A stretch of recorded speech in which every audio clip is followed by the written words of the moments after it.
Maria, a gente estava falando até aqui no chat, né, mudar um pouco de assunto, mas ao mesmo tempo tem a ver com a estratégia dessa extrema-direita, do que é essa extrema-direita, que você estava falando, misógina, e aqui no Brasil é chocante que eles estão com uma perseguição contra a primeira-dama Janja, e eles chegaram a apresentar um projeto, um pedido, né, para um pacote anti-Janja.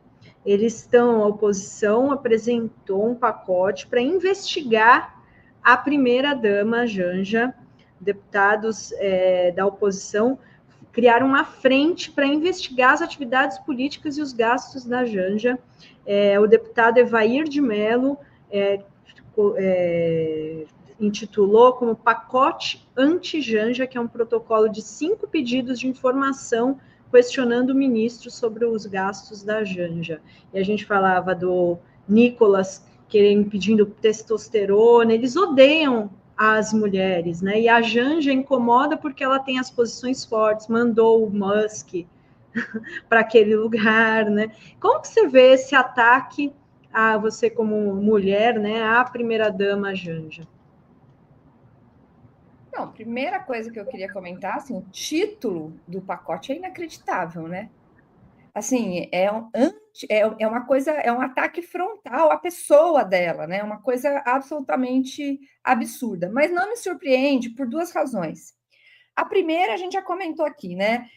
Assim, a gente vem insistindo, né? A Adri sabe disso, mas não sou só eu, tá? São várias analistas que vêm tentando chamar atenção para o fato de que a extrema-direita, o núcleo duro político da extrema-direita, é muito masculino.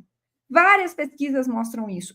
Assim, o que significa o núcleo duro? Significa que a partir do agito, né, ou da mobilização deste núcleo político, que ela se expande. Né? Então, mesmo quando. Isso a gente percebe muito no bolsonarismo no Brasil, né? Mesmo quando a onda da extrema-direita retrai um pouco, né? Por exemplo, só para a gente pensar, né? Quando o Bolsonaro era presidente, no auge da pandemia, a sua popularidade cai muito. Então, a gente poderia considerar isso, né, um retraimento do apoio à extrema-direita. Quem é que fica no apoio? São os homens, sobretudo os homens brancos escolarizados, que no Brasil são os homens brancos ricos. Né? Esse é o núcleo político, são os primeiros que chegam para apoiar e os últimos que saem do apoio. Né? E mais, são os que se mobilizam.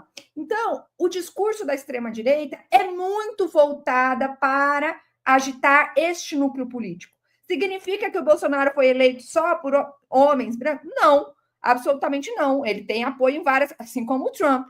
Mas o núcleo político, né, é esse, e o discurso, e não é só um discurso machista, é super machista também, né? Mas é mais do que machista, é masculinista.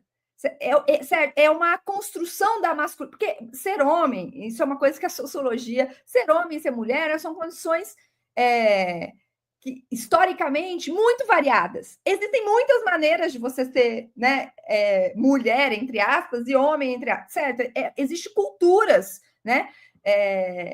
Portanto, performances do gênero. É disso que a gente está falando. Eles performam o gênero masculino de uma maneira profundamente agressiva, né? Profundamente machista.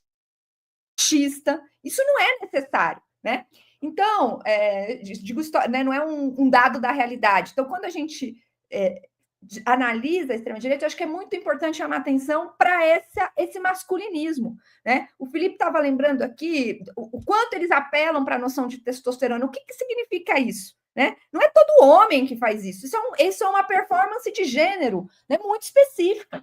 Quando eu analisei a comunicação do Bolsonaro no Twitter um ano antes da eleição, a base de apoio dele mais forte não eram nem os policiais, né?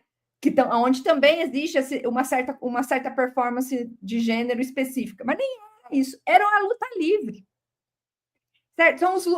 Esse mundo, né, da violência, de uma certa cultura do corpo masculina que tem muito a ver com essa ideia de testosterona, né, da agressividade, né, da força, de se impor pela força e tudo mais. Então, eu acho que tem essa dimensão, né? E que tem como outro um ataque à autonomia das mulheres, né? Porque é muitas essas coisas dos red pills, né? Dos homens que, coitado, né? Imagina, estão super oprimidos porque as mulheres vão ganhando espaço. Então, eles cultuam muito isso, né? E tem vários trabalhos que estão avançando nessa direção para ir mapeando e compreendendo. Eu tenho a impressão que o ataque da extrema-direita a Janja tem a ver com isso, né? Com o que ela representa em termos de autonomia, né?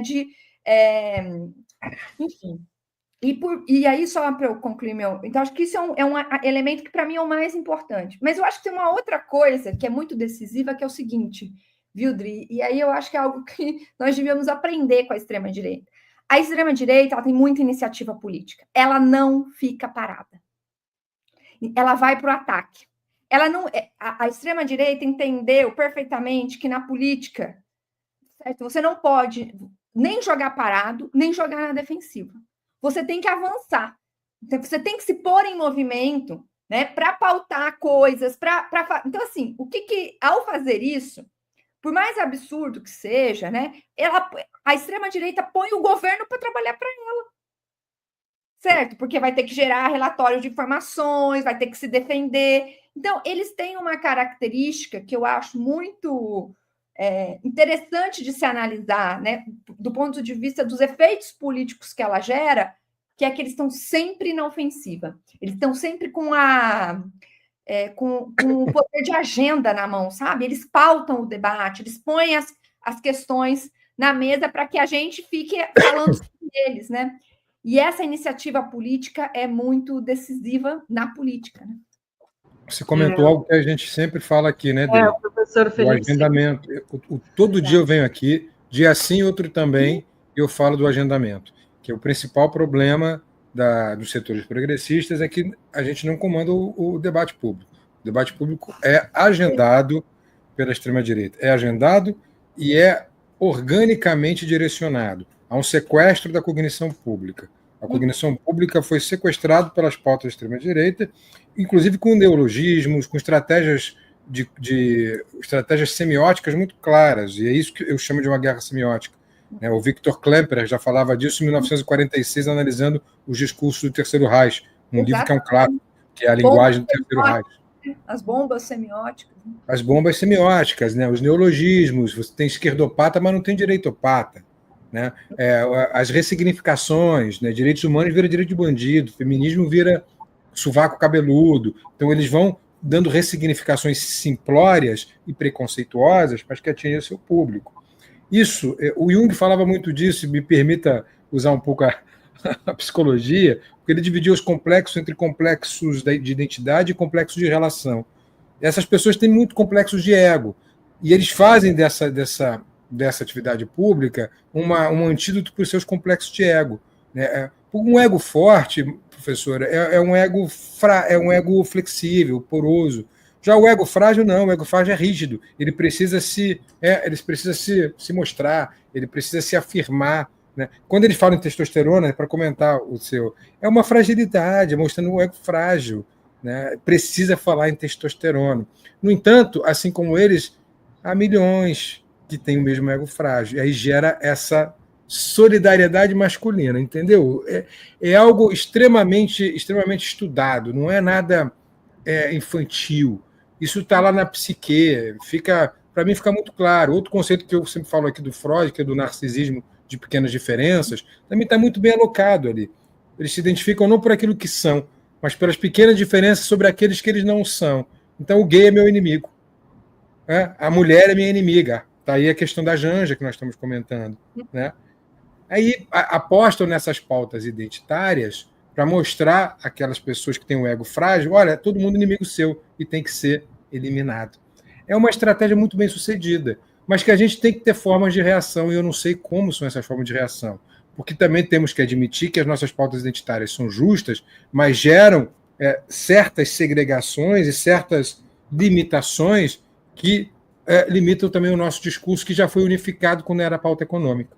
Então a gente tem que tratar disso tudo, né, Maria? Desculpa ter sido tão prolixo assim, que foi só para concluir o teu raciocínio.